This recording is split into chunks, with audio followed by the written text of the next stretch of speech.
voice came over to me several years ago and said, if you build it, they will come. Hello, everybody. Welcome to our dream. And they came. Hundreds of residents, members, and supporters turned out for the grand opening of the Crystal Springs Family Aquatic Center on the 4th of July.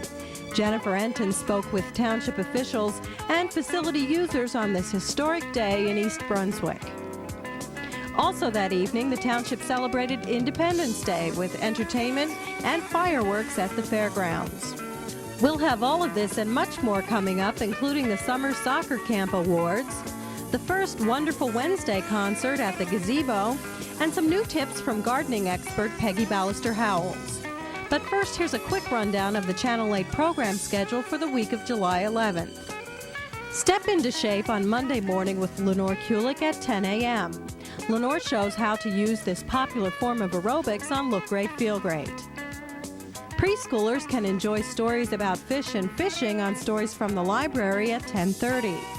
Tuesday evening at 7 o'clock, it's East Brunswick Zoning Officer Joan Farrell on EB18. And at 7:30, Sports Talk with host Phil Hill follows with guest Frank Palma. If you haven't yet had the opportunity to see this year's East Brunswick High School Class of 1994 graduation ceremony, it will be shown again on Channel 8 on Tuesday evening at 8 o'clock and Wednesday afternoon at 3:30. Wednesday evening at 7:30, join guest host Kathleen Spadafino as she talks with renowned pianist Anna Maria Trenchi di Bottazzi on For Art's Sake. At 8 o'clock, the Arts features a celebration of performing and visual arts at the Rutgers Summerfest 1994. Tune in to This Week in East Brunswick Thursday at 7 and 8 o'clock, and at 7:30, discover how children deal with the death of a loved one on Aging Aspects. During the week, watch the Community Bulletin Board for announcements of community events. Ladies and gentlemen, boys and girls, happy Independence Day. And welcome to East Brunswick's new pride and joy, our very own aquatic center, Crystal Springs. Welcome. Hi, I'm Jennifer Enton. It's July 4th, and we're finally here at the opening of Crystal Springs in East Brunswick. Today we'll talk to some of the guests of Crystal Springs, as well as some of the people who went into the planning stages. So let's go have a look around.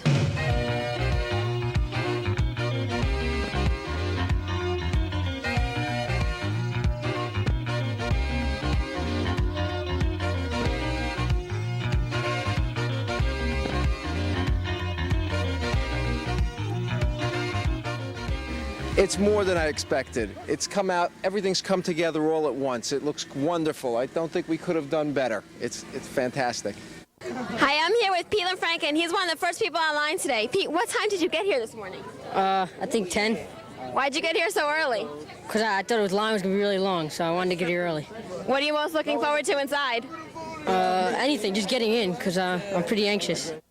I'm terribly excited. I mean, this has been a long, hard road.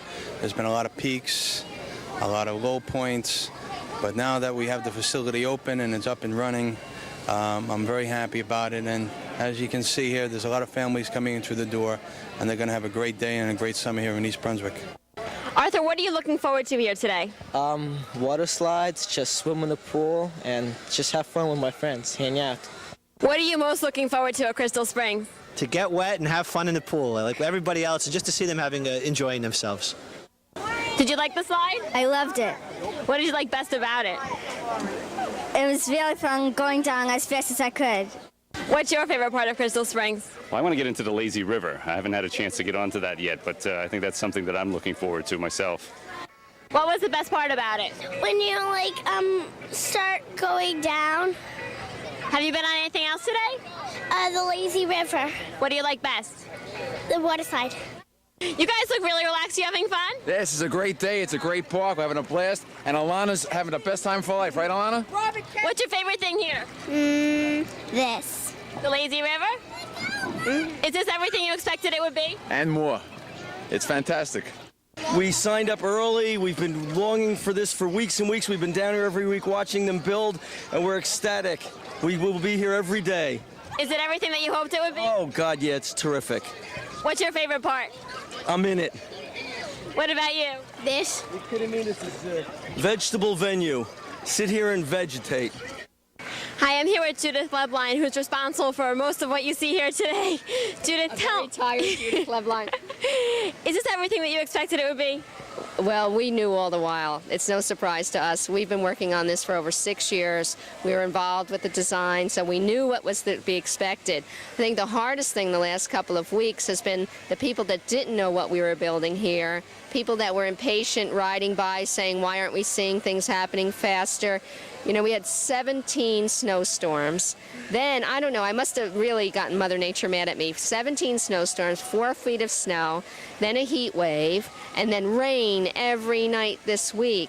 But thanks to the greatest Recreation and Parks Department in the world, not me, the people that work for me, all of the township departments, even the union workers down here, aquatic builders, all it always was get this open for the kids on the 4th of July.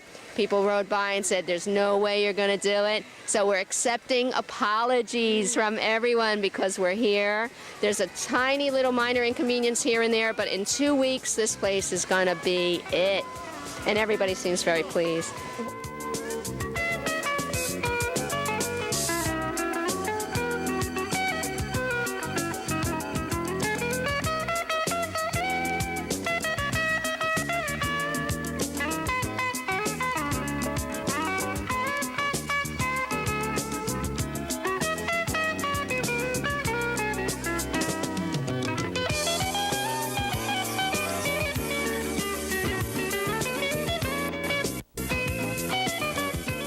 After their fun in the pool, residents were invited to an evening celebration of Independence Day, sponsored by the township at the county fairgrounds. Attractions included all kinds of rides for kids, lots of food, games, crafts activities, dancing to 30 years of rock and roll by First Class Act, and even the Zerbini Circus, complete with a red, white, and blue big top. Here's First Class Act and the spectacular July 4th fireworks finale.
Peanut Butter Jam performed Wednesday night at the gazebo in front of the library. The event was the first in the Recreation Department's Wonderful Wednesday series. The programs are geared toward young families and are free. This season features Fool's Proof Productions, fast-paced slapstick, and zany acrobatics next week, a ventriloquist on the 20th, and children's songs by Red Grammar on July 27th. Performances begin at 7 o'clock. Bring lawn chairs and blankets. For more information, call 390-6797. Don't touch 'em, don't touch 'em, those are just for me. With a middle full of jelly, well, I want 'em from my belly. Yummy, yummy, yummy. Yeah, that's it, sure. Every time that don't touch 'em part comes around, you can shake your finger like that, sing it out nice and loud and clear. Yeah, sound real nice. I have 9 cupcakes on the kitchen shelf. A turtle took 1 cupcake. Now there are 8 left for myself. Here we go. Don't touch 'em, don't touch 'em. Those are just for me. With a middle full of jelly, well, I want 'em from my belly. Yummy, yummy. I have 8 cupcakes upon the kitchen shelf. A spider stole 1 cupcake. Now there are 7 left for myself. Will you sing it for me? With a middle full of jelly, well, I want 'em from my belly. Yummy, yummy, yummy. Future World Cup players hit the field last week at East Brunswick High School for the Recreation Department's week-long soccer camp. The boys worked on skills taught by members of the high school soccer team and head coach Dan Haston. We spoke to Coach Haston before their award ceremony last Friday. We're here for our 9th annual boys soccer camp that's run by the Recreation Department, and this year's kind of special because it's all new staff, and some of the guys have really done a tremendous job. Are Scott Rosenthal, Louis Kimmel, Mike Poller, and Dave Eunice, all former players here at the high school, and 3 of them will be seniors next year, so they've really done a great job. This year we have 42 boys. Usually we were somewhere between 40 and 50, but this year it was a very nice group, well-disciplined, well-behaved, and really we're enthusiastic about the whole situation. The ages are from 8 to 15. What we do is we have a college division, which is comprised of boys 8, 9, and 10, and a World Cup division, again, picking up on the World Cup this year in 1994, that goes from 11 to 15.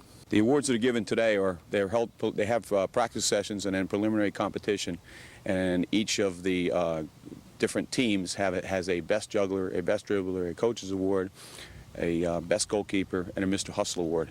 And then we have competitions in 1v1, 2v2, and dribble and shoot among the teams, and then we go to the team championships against each other. I think that one of the things the recreation program does, not only with the camps, but with the fine recreation, both boys and girls soccer programs here in East Brunswick, it's a tremendous feeder system to the high school. And many of the campers go on and later on do some real fine things at the high school.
I'm Peggy Ballister Howells, and it's summertime here at Blooming Acres. Now, in the summer, we look for a different transition of flowers now that the tulips and the daffodils have long been finished. One of our favorites to fill in the gap of summer are daylilies. And we have a whole bunch in bloom right now, and they come in an incredible variety of colors. They're not just these standard ones that everybody knows and loves that grow along the side of the road, but pale yellow ones and little tiny short ones and deep burgundy maroon ones. And I'm going to show you a few of those. Now forgive me if I have to check my book because I don't remember every single name exactly, but we're going to go through a tour and I think you're going to be pleasantly surprised. Now the very first one we're going to look at is a little tiny one, and it's called Eeny Weeny. Eeny Weeny is a dwarf variety that only gets about 15-18 inches tall. It's a very rich yellow color and would work very well in rock gardens. Now we have ours planted along the road, mixed in with pink daffodils in the spring, followed by iris, and then come these lovely daylilies. Right next to Eeny Weeny, we have a sort of peach orangey colored one, a little bit taller, maybe gets about 2 feet, and this one is called Louise Manilus. Kind of a soft peach color. Much more elegant and dramatic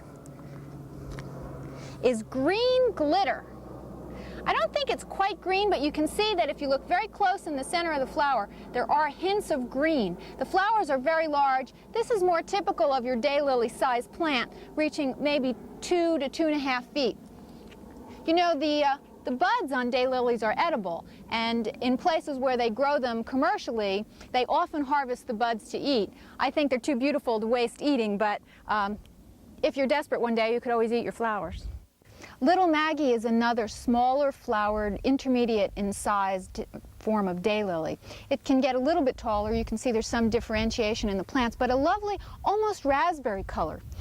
Next to it is something far more dramatic and one of my favorites in the garden called Olive Bailey Langdon. This is one of the richest colored daylilies that we have, and you can see that the flowers are large. It's more traditional in height, easily reaching about 3 feet in height, and just a spectacular color. The stems are very upright. You can use them for cut flowers as well. What you need to be aware of, though, is that they'll tend to have more of a display every other day. So you would want to cut a stem such as this one that has lots of buds. Each flower only lasts for a day, but they'll continue to open and make a nice display inside for several days.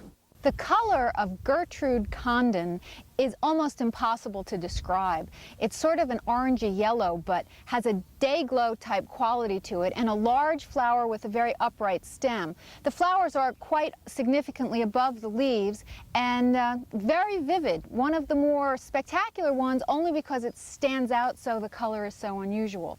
Right next to it is Dominic. Probably one of the deepest shades that we have. Again, this is one of those sort of intermediate to large flower types, nice thick stems, and just look at all of those buds.